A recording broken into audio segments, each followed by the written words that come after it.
Hello everyone and welcome back to our series on the fundamentals with USA field hockey. Today we're going to be looking at tackling.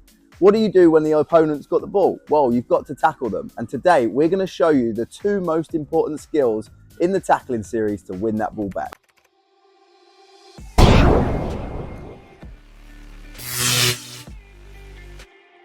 Okay, first up is the block tackle. Now you're going to keep the same grip as you would for a push pass or carrying the ball. You're going to keep it in a standard grip. You're going to go into a low lunge position and you're going to get your left hand, in fact, you're going to get both hands on the floor. What you do not want to do is be flat-footed, because now I can't really move. If I'm in this position and I'm on my toes, if I start to move around, I can still stay low and try and win that ball from the opponent.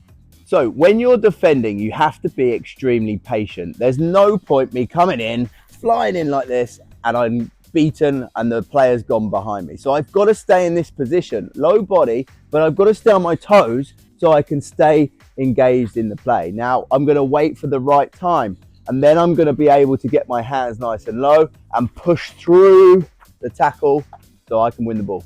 So some of the key mistakes that players make, and they get beaten pretty easily, is they don't get their hands low enough. So all I have to be is slightly off the floor and that ball is going to go underneath me. So you've got to make sure that you get both hands low. And the real key piece to defending is actually your footwork. Don't dive in. As soon as you do that, you're beat. Don't get caught flat-footed. As soon as you do that, you're beat, right? You've got to stay on your toes, be patient, and wait for the right time to make that block tackle.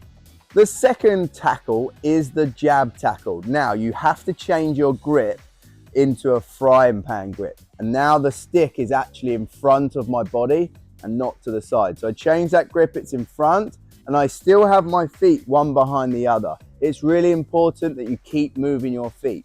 When I jab, I'm going to extend my arm, but it's like a snake bite. I'm in, I'm out, right? It's really quick, so you don't want to go fishing like this. You're going to get beat. It's too hard to make a tackle like this. When I make a jab, I'm in, I'm out, I'm keeping those feet moving. So when might I use a jab tackle instead of a block tackle? I'm going to use a jab tackle when there's more space and I've got to move a lot more.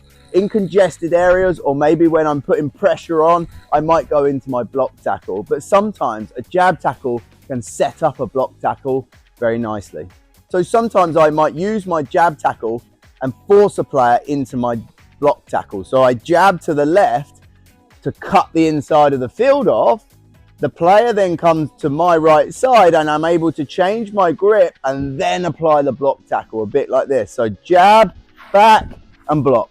So how do we get better at tackling on our own? Well, that's not easy, but like we said, a lot of it's to do with footwork. So here's some exercises that you can do that's going to help you practice your tackling and your block tackle. So from here, I'm going to start. I've got 3 cones and I'm going to start in the middle of them. And I'm going to step in with my hands nice and low, both hands on the floor in that low lunge position. I'm going to step back and step in again. So I'm just getting used to here and step it into my block tackle. Now you'll find that this will actually really burn your legs and be a good workout. But building that muscle memory is really important for being a good block tackler. So you can now progress this into the jab tackle. A little bit more fun because I've added 3 balls to the top of the cones. I'm going to change that grip and I'm going to try and jab the balls off the top of the cone. So here, step in, and then I'm going to step back, step in, step back, step in, and step back. Again, footwork is so important, but the snake bite in and out is just as important. In a group setting, the block tackle is super simple to set up. You're going to have a player opposite on the ball and the player maybe 5 yards away. All I'm going to do when the player comes towards me is I'm going to get into my low lunge and make the block tackle. So in here, low lunge position, hands low, and push through the ball.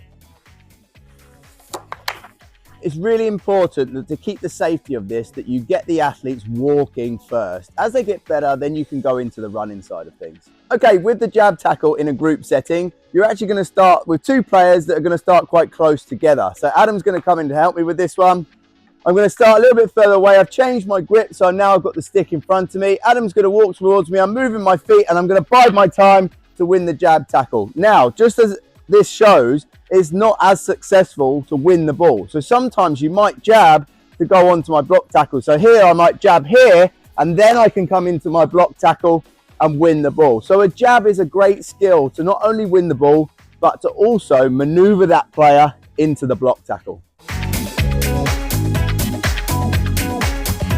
So tackling is a vital part of the game. Get good at block tackles and jab tackles. You don't need to win the ball with a jab tackle, but it can set you up nicely for the block tackle. Stay tuned for our next video. It's all your coaches out there based on planning and delivering sessions. See you soon.